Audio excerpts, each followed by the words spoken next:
우리의 삶을 들여다보면 구조적으로 어프로치를 하면 말이죠. 우주사. 뭐 그냥 우리가 어림짐작도 하기가 힘들지만 하여튼 우주사라는 게 있겠죠. 그리고 우주 안에 인류가 삽니다. 인류의 역사, 인류사가 있겠고요. 그런 그 인류라는 게 말입니다. 또 민족별로 이렇게 구성이 되어 있어 가지고 개별적인 그런 발전 과정을 간단 말이죠. 그러니까 민족사라는 게 그 다음 순서가 되겠죠. 그럼 그 다음엔 뭐겠나요? 가정이라는 게 있죠.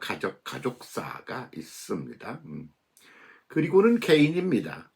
이런 것이 아주 기초가 되는 개인과 그 다음에 가족과 가정과 그리고 국가 민족과 그리고 인류의 문제와 그 이전에 하나님께서 창조하신 세계 우주사적인 문제와 이게 아주 그 크기로 보면 말이죠. 엄청나지 않습니까?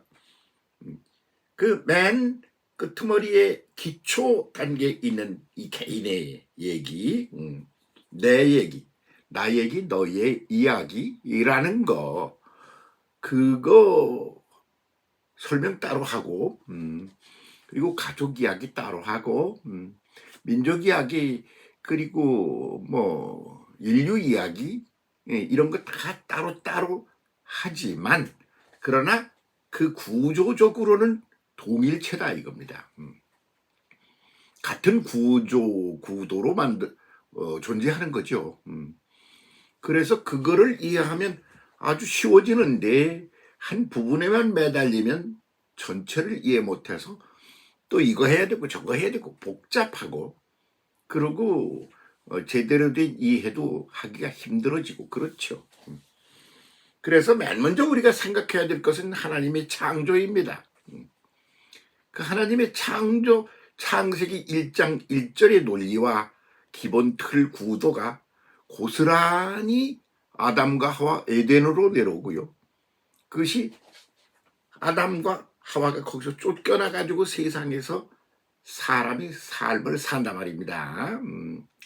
그러면서 가족이 형성되고 그리고 민족이 형성되고 그러면 인류의 삶이 형성되어 가는 거죠. 그러면 이랬다 저랬다 어떤 땐 저렇고 어떤 땐 그렇고 그러냐? 아니죠. 창세기 1장 1절의 원리가 그대로 에덴에도 적용되고 그리고 개인에게도 적용되고 민족사 뭐 이런 데 다 고스란히 적용된다. 그 기본 원리라는 걸 생각하자 이겁니다. 그 기본 원리 하나님 아버지 성부 하나님의 진리 세계입니다. 진리 원리의 세계인 것이죠. 그 하나님 아버지 하나님의 진리 원리 성부 하나님의 그것을 구체적으로 인생과 역사 속에서 실현해내는 과정이 뭐요? 예수 그리스도의 임마누엘 하나님이 사람이 되어 세상에 오셔서 사람과 더불어 인생과 역사 속에서 그 하나님의 성부 하나님의 원리와 진리와 그 법칙을 실현해내는 거죠. 그렇게 해내는 거 그거는 그렇게 되면 아주 좋아요. 뭘 이해하고 그러는데 참 좋습니다만 그러나 그게 오래 가다 보면 말이죠.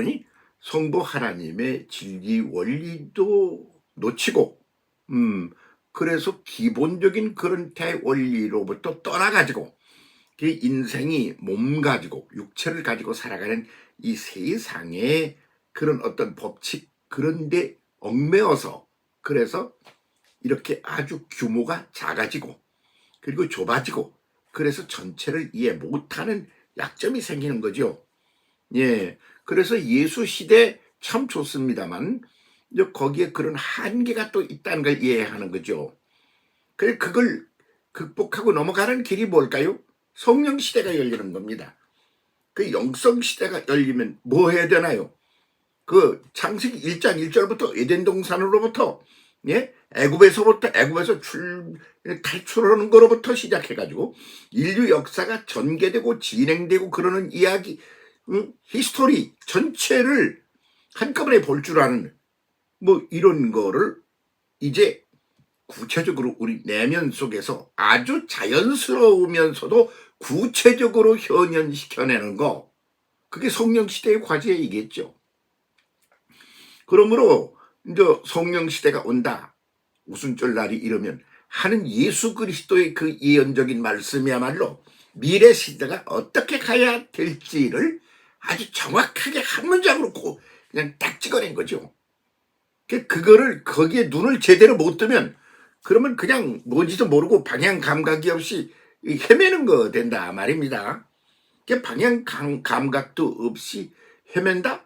아니, 방향 감각이 없어서 전진도 못하고 변화도 없이 그냥 그 자리에 머물러 있다. 그게 미디안이라는 말의 뜻입니다.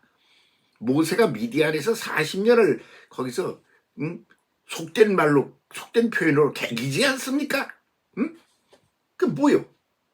어느 방향으로 어떻게 가야 될지 모르는 거. 왜? 하나님을 모르니까. 그래서 거기서 불꽃 가시는 떨기나무 속에서 불꽃을 보았어요. 아, 이게 불꽃이 뭐예요 그게? 근데 거기서 그것이 모티브가 돼가지고 하나님과의 만남이 시작되고, 그리고 방향이 생겨요. 그래서 탈애굽 출애굽을 시작해서 이제 민족사를 또 새롭게 하나님과의 관계를 엮어나가는 대출발을 하게 되는 거죠. 그 미디안 시대가 좌도 우도 없이 그냥 방향 감각이 없이 그러던 시대를 끝내는 거죠. 그게 미디안 시대인데 미디안 시대를 끝내는 거죠. 왜 이 소리 하는지 아십니까?